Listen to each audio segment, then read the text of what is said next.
अस्सलाम वालेकुम एवरीवन। उम्मीद है आप सब खैर आफियत से होंगे। क्वांटिटेटिव एबिलिटी से related time and work based questions मैं आपके साथ शेयर कर रही हूँ। एक कंप्लीट प्लेलिस्ट आपको प्रोवाइड करूंगी जिसका पार्ट 1 आज मैं आपके साथ शेयर कर रही हूँ। प्लेलिस्ट के लिंक्स आपको डिस्क्रिप्शन में मिल जाएंगे। ये क्वेश्चंस आपके तमाम एप्टीट्यूड टेस्ट और कम्पिटिटिव एग्जाम्स की प्रेपरेशन के हवाले से बहुत ही ज्यादा हेल्पफुल साबित होंगे। तो चले without any further due let's get to the questions. So question number 1 is A builder appoints three construction workers, Aslam, Mukim and Rajab, on one of his sites. तीन कंस्ट्रक्शन वर्कर्स हैं जिनका नाम बताया गया है असलम, मुकीम एंड रजब। इन तीनों को appoint करता है एक बिल्डर अपनी साइट्स पे।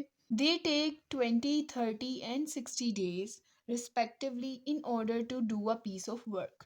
अब डेज बताए गए हैं जो एक काम करने में उनको लगते हैं 20, 30 एंड 60। ये इंडिविजुअल डेज हैं, यानी असलम को 20 डेज लगते हैं, मुकीम को 30 डेज लगते हैं और रजब को 60 डेज लगते हैं to complete a certain piece of work. How many days, अब हमने फाइंड आउट करने हैं कितने डेज लगेंगे। Will it take Aslam, Aslam को to complete the entire work, तमाम काम मुकम्मल करने में।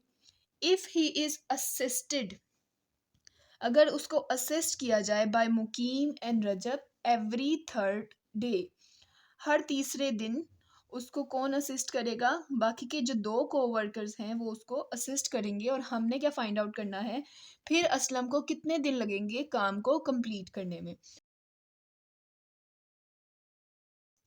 ये हमारे पास डाटा मौजूद है स्टेटमेंट के अंदर कि इनको इतने डेज लगते हैं इंडिविजुअली किसी काम को कंप्लीट करने में। अगर असलम 20 डेज में एक काम को कंप्लीट करता है तो एक दिन में कितना काम वो कंप्लीट करेगा। 20 डेज में अगर असलम ने काम को कंप्लीट किया है तो एक दिन में 1/20th of the portion of the work will be completed. ये आपने ये कॉन्सेप्ट याद रखना है। ये कॉन्सेप्ट आपका हर जगह यूज होगा, तकरीबन तमाम क्वेश्चंस में आपने इस तरह से 1 डे ऑफ वर्क को फाइंड आउट करना होता है। फिर हम मुकीम और रजब के लिए भी फाइंड आउट करते हैं। तो ये हमने फाइंड आउट कर लिया है कि एक दिन में कितना पीस ऑफ वर्क जो है ये इंडिविजुअली कंप्लीट करते हैं असलम, मुकीम और रजब। अब हमारे पास स्टेटमेंट में क्या मौजूद था कि how many days will it take Aslam to complete the entire work if he is assisted by Mukeem and Rajab every third day. हर तीसरे दिन उसको असिस्टेंस मिलेगी मुकीम और रजब की और उसने काम कंप्लीट करना है, और तो उसको कितने दिन लगेंगे। तो हम थोड़ा सा ये एनालिटिकली सोचें इस स्टेटमेंट को, तो हमें ये कहा गया है कि असलम ने काम कंप्लीट करना है और तीसरे दिन उसको मदद मिल जाएगी। तो हमने क्या फाइंड आउट करना है, सबसे पहले असलम का 2 डेज ऑफ वर्क कितना है, और फिर हमने ये फाइंड आउट करना है असलम प्लस मुकीम प्लस रजब इन तीनों का 1 डे ऑफ वर्क कितना है। तो सबसे पहले हम असलम का 2 days of work find out करेंगे और उसके बाद हम असलम, मुकीम और रजब का 1 day of work find out करेंगे और इन दोनों को हम ऐड करके 3 days of work find out करेंगे, क्योंकि ये अभी हमारे लिए स्मॉलेस्ट मेजर है। इस सिनेरियो के अंदर हमारे पास स्मॉलेस्ट मेजर क्या होना चाहिए, 3 दिन का, कि 3 दिन में फिर कितना काम कंप्लीट होगा। तो सबसे पहले 3 दिन के लिए हम असलम का 2 डेज ऑफ वर्क सबसे पहले फाइंड आउट करते हैं। 1/20, असलम का 1 डे ऑफ वर्क 1/20 था, प्लस 1/20। आप चाहें तो इसको मल्टीप्लाई कर सकते हैं 2 से, तो आपके पास यहाँ पर 2/20 आ जाएगा विच इज इक्वल्स टू 1/10। ठीक है, इसको आप किसी इक्वेशन का नाम भी देख सकते हैं। मैं इसे इक्वेशन 1 कह देती हूँ। उसके बाद मैं निकालूंगी असलम प्लस रजब प्लस मुकीम, इन तीनों का 1 डे ऑफ वर्क। असलम के लिए 1 डे होता है 1/20 पोर्शन, मुकीम के लिए 1/30 और रजब के लिए 1/60। एलसीएम लिया इसका आपने और ये आपके पास 6/60 आता है विच इज इक्वल्स टू 1/10। ये हमारे पास निकलता है असलम प्लस मुकीम प्लस रजब इन तीनों का 1 डे ऑफ वर्क। इसको मैं इक्वेशन 2 का नाम दे देती हूँ। अब हमने क्या फाइंड आउट करना है, असलम्स